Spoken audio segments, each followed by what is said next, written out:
설날 다음 주일이기 때문에 아마 고향에 내려가신 분들도 꽤 있는 것 같아요. 그렇지만 또 이렇게 귀한 믿음의 자리 지켜주신 여러분들 고맙습니다.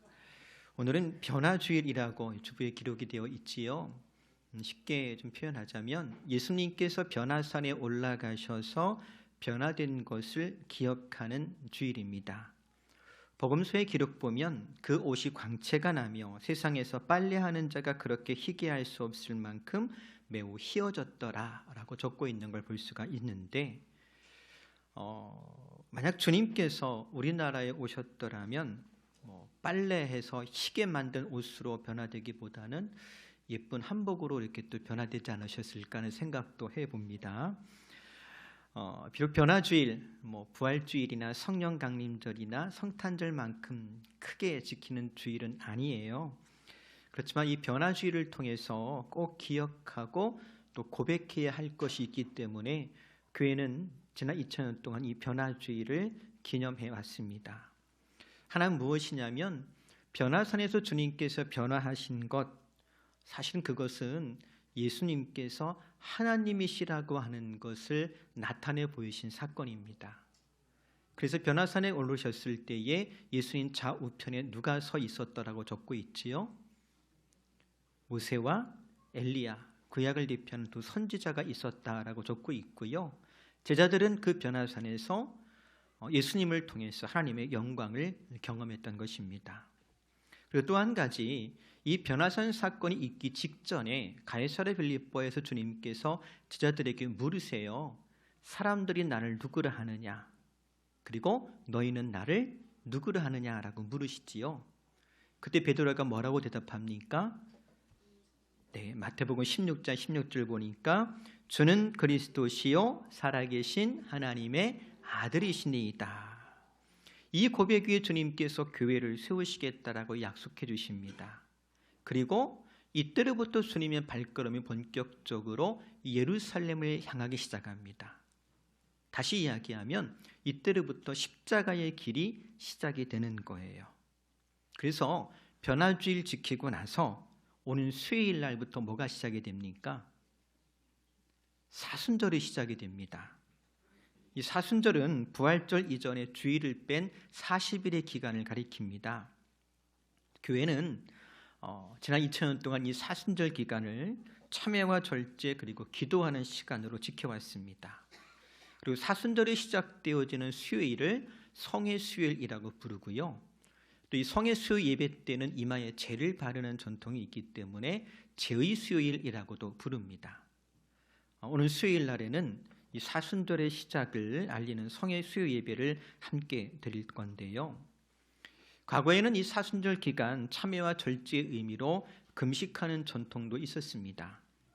그런데 요즘에는 교회 학교 아이들에게 금식하라고 그러면 그게 아동학대에 된다네요. 해당된대요. 그래서 안 된대요. 그렇지만 우리는 이제 성인이니까 혹 사순절 기간 자원하는 마음으로 금식에 동참하실 분이 있다 하면 교구 목사님에게 좀 알려주십시오. 그러면 같이 기도하도록 하겠습니다. 또 사순절 기간 한 번이라도 더 새벽기도 참석하고 또 목요기도에 참석하면서 이렇게 사순절 기간을 의미 있게 저와 여러분이 보낼 수 있기를 소망해 봅니다. 자, 그러면 이제 본론으로 돌아가서요. 먼저 질문을 드릴까 해요. 만약 내일 지구가 멸망한다면 오늘 무엇 하시겠어요? 그렇죠. 예배 드릴 거예요. 근데 누군 그러더라고요. 사과나무 심겠다고. 내일 지구가 멸망하더라도 나는 오늘 한 그루의 사과나무를 심겠다. 스피노자가 한 말입니다. 이 사람 네덜란드 사람이고요. 17세기 계몽주의 사상을 설파했던 사람입니다. 유대인이고요. 근데 이 계몽주의라고 하는 것은 인간은 항상 진보한다. 인간의 역사는 항상 진보한다라고 하는 일종의 낙관론입니다. 그리고 특별히 여기 내일 지구가 멸망하더라도 라고 하는 말은 기독교 신앙을 함축적으로 표현한 말이라고 할 수가 있을 텐데요. 우리가 잘 알고 있는 것처럼 성경의 역사는 직선적 역사관입니다. 그래서 시작이 있고 반드시 뭐가 있어요? 끝이 있습니다. 우리에게 익숙한 말씀일 텐데요. 계시록 1장 8절 말씀에 이르시지요. 주 하나님이 이르시되 나는 알파와 오메가라. 이제도 있고 전에도 있었고 장차 올 자여 전능한 자라 하시더라. 알파와 오메가, 헬라어의 첫 번째 알파벳과 마지막 알파벳을 가리키는 표현입니다. 그래서 알파와 오메가라고 하는 말은 처음과 끝, 처음과 나중을 의미합니다. 우리 주 하나님께서 처음과 나중이 되십니다. 그래서 성경은 창세기 1장 1절 어떻게 시작하지요? 태초에 하나님이 천지를 창조하시니라 그 말씀으로 시작하고, 성경책 제일 뒤 계시록 마지막에 가면 아멘 주 예수여 어서 오시옵소서라고 끝나요. 하나님이 시작하셨고 예수께서 다시 오시면 뭐 하는 거예요? 끝나는 거예요. 이게 성경적인 역사관일 뿐더러 우리의 믿음의 고백이기도 합니다. 그리고 이렇게 시작과 끝이 있음을 알려주는 가장 강력한 증거가 있다면 저나 여러분 누구나 한 번씩 예외 없이 한 번 태어났다가 한 번 죽을 거예요. 이런 직선적 역사관, 종말론적 신앙을 고스란히 담고 있는 표현이 내일 지구가 멸망하더라도 라고 하는 말입니다. 물론 그 뒤에 사과나무 심겠다 이 말은 글쎄요, 스피노자가 성경적인 관점에서 한 말은 아닌 것 같아요.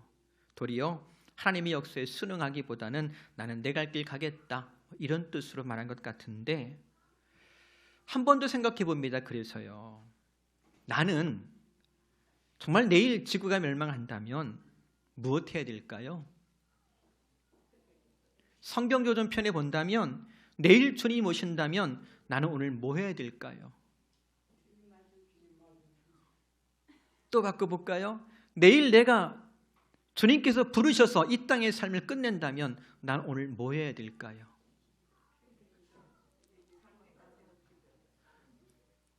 모범 답안을 제가 드릴게요. 오늘 저와 여러분이 읽은 말씀 마가복음 13장 22절에 주님께서 이르세요.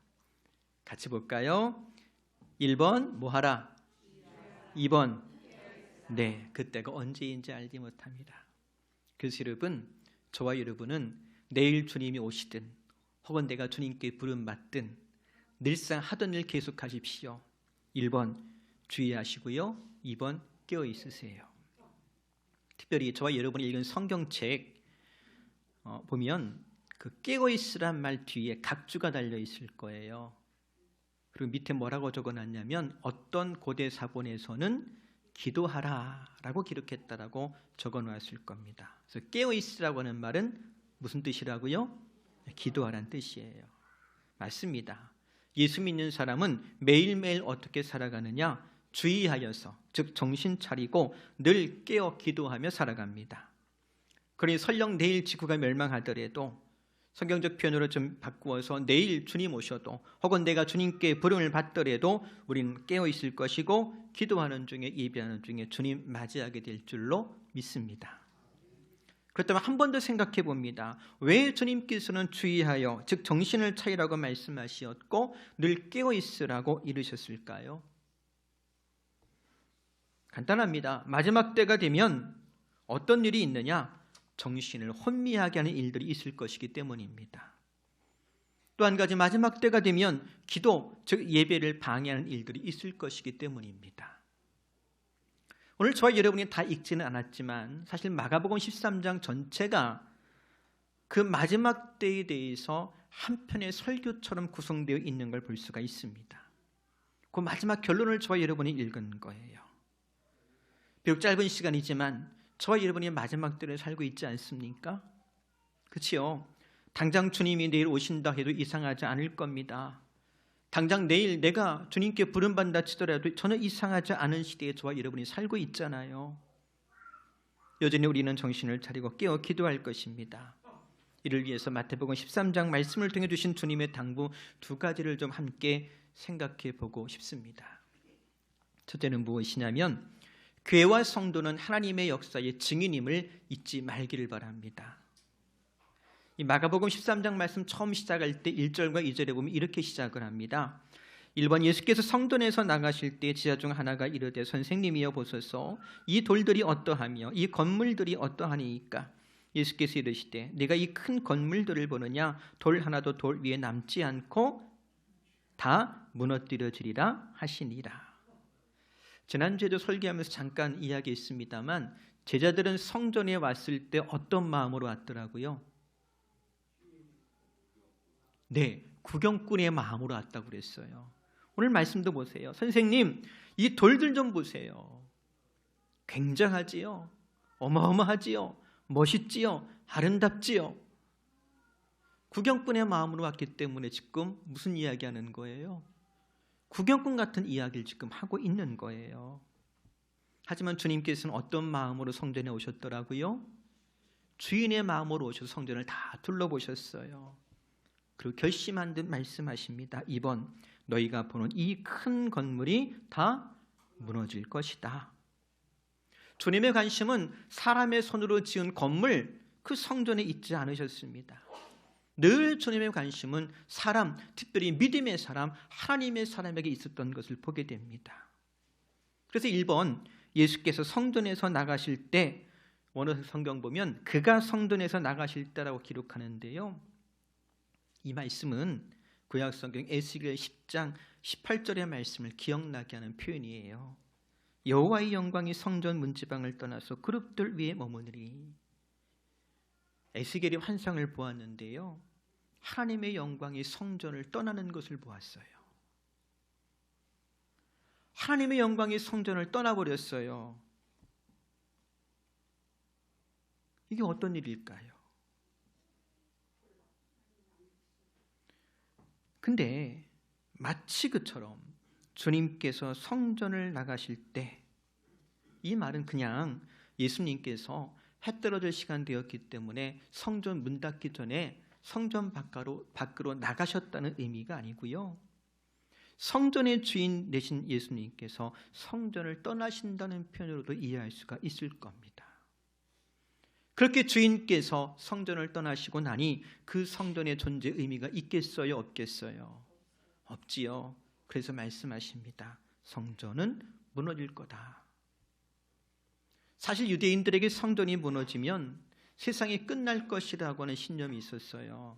무슨 말이냐면 성전이 무너진다는 건 도무지 상상할 수도 없는 일이었습니다.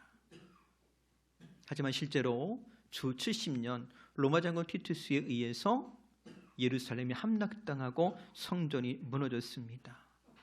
아마 당시 유대인들은요, 정말 하늘이 무너지는 것 같았을 것이고 앞이 캄캄했을 것이고 세상이 끝나는 것 같았을 거예요. 그런데 주님 말씀하십니다. 아직 끝은 아니니라. 하나님의 역사는 사람의 손으로 지은 성전의 유무와 상관없이 계속될 겁니다. 언제까지요? 주님 다시 오실 그날까지. 그래서 26절 말씀 보면 뭐라고 적습니까? 그때의 인자가 구름을 타고 큰 권능과 영광으로 오는 것을 사람들이 보리라. 물론 성전이 무너질 정도면 세상이 어떠하겠습니까? 그래서 오늘 마가복음 13장 말씀 보면요, 난리의 소문이 있을 것이라고 적어요. 도처에서 전쟁과 기근이 있을 것이라고 적어요. 세상이 막 혼란스럽고 혼동 속에 빠질 것이고요, 그때 미혹하는 사람들이 나타나서 사람들을 많이 미혹할 것이라고 경고하고 있는 걸 볼 수가 있습니다. 그리고 이 같은 일은 마가복음이 쓰여질 당시도 여전했고요, 지난 2000년 기독교 역사 가운데도 항상 있던 일이고요, 지금 우리가 살고 있는 오늘 우리 세상에서도 역시 마찬가지입니다. 그래서 앞에서 말한 것처럼 주님께서 당장 오신다 한들 전혀 이상하지 않은 시대에 저와 여러분이 살고 있는 거예요. 그렇지만 아직 끝은 아닙니다. 하나님의 역사는 계속되고 있고 그 역사의 소용돌이 가운데 주님께서는 당신의 몸을 교회를 세우셨고 몸된 교회를 세우시고 교회를 통해 일하십니다. 무엇보다도 교회를 통해서 하나님의 역사에 증인되게 하십니다. 그래서 주의하라고 이르시는 거예요. 주의하라. 헬란 말은 블레포란 단어인데요, 본래 뜻이 뭐냐면 보다란 뜻이에요. 본다는 거예요. 근데 그냥 보는 게 아니에요. 구경꾼의 마음으로 보는 게 아니에요. 증인의 관점으로 보라는 것입니다. 마가복음 13장 9절에 보면 이렇게 이르세요. 정신을 바짝 차려라. 너희는 법정에 끌려갈 것이며 회당에서 매를 맞고 또 나 때문에 총독들과 임금들 앞에 서서 나를 증언하게 될 것이다. 우리말에 눈 감으면 고백한다면서요. 그러니 1번 정신을 바짝 차려야 돼요. 최근에 제 아내의 페이스북이 해킹을 당했어요. 그리고 아내를 사칭해서 페이스북에다 계속 글도 올리고요, 사진도 올리고요, 친구들에게 메시지도 보내요. 이미 아이디며 비번을 다 바꿔놔가지고 어떻게 손도 못 쓰겠고요, 아내가 해지도 못 시켜요. 하는 수 없이 제가 아내 페이스북에다가 글을 남겼어요. 이 사람 인은정이 아니니 속지 마십시오. 2번 제가 증언한 거예요. 그리고 제 증언은 참됩니다. 왜요? 저는 인은정의 남편이니까. 그랬더니 저를 아예 그 페이스북에서 차단시켜버렸어요. 그리고 여전히 인은정이 아님에도 불구하고 마치 인은정인 것처럼 지인들과 연락하고 글도 올리고 사진도 올립니다. 혹시 우리 교인 중에 페이스북에서 인은정한테 연락 오면 인은정 아닙니다. 속지 마십시오. 제가 남편으로서 계속 지금 증언하고 있는 거예요. 네. 재밌는 건요, 아내를 잘 아는 사람들은 그 페이스북에 올라오는 글과 사진을 보고 바로바로 전화를 하더라고요. 이상하다고, 인은정이라면 이런 글을 안 올릴 텐데, 이런 사진 안 올릴 텐데 이상하다고 확인 전화 오더라고요. 여러분, 지금 제가 무슨 이야기하는지 느낌이 좀 오지요? 마지막 때 이야기하고 있는 거예요. 미혹 많은 세상 속에서 마지막 때를 살아가는 교회와 성도의 역할이 무엇인지 지금 제가 방금 말씀드렸어요. 교회는 그리스도의 신부입니다. 신부의 증언은, 신랑을 증언하는 신부의 증언은 참일까요, 거짓일까요? 참이에요. 신부된 저와 여러분은 이 마지막 때에 신랑 되신 예수 그리스도를 향한 참된 증언을 해야 합니다. 또 누가 미혹당할까요? 그리스도 예수를 잘 모르는 사람은 미혹당할 거예요. 속을 거예요. 사랑하는 부평제일교회 가족 여러분, 우리가 혼탁하고 미혹 많은 세상에 살고 있습니다. 그렇지만 여전히 우리가 이 땅에서 그리스도의 몸된 교회로, 신부로 존재하는 이유는 주님 오시는 그날까지 하나님의 역사에 증인되려고, 또 그리스도 예수께서 다시 오심을 증언하기 위함이 아니겠는지요. 그러니 정신을 바짝 차리고 날마다 성령의 충만함 가운데 증인의 삶을 살아가는 저와 여러분 되기를 주의 이름으로 권면해 드립니다. 특별히 무엇보다도 가짜가 난무하는 세상, 진짜 그리스도인 되십시오. 교인들이 많이 준다고 하지만 여전히 교인들 많더라고요.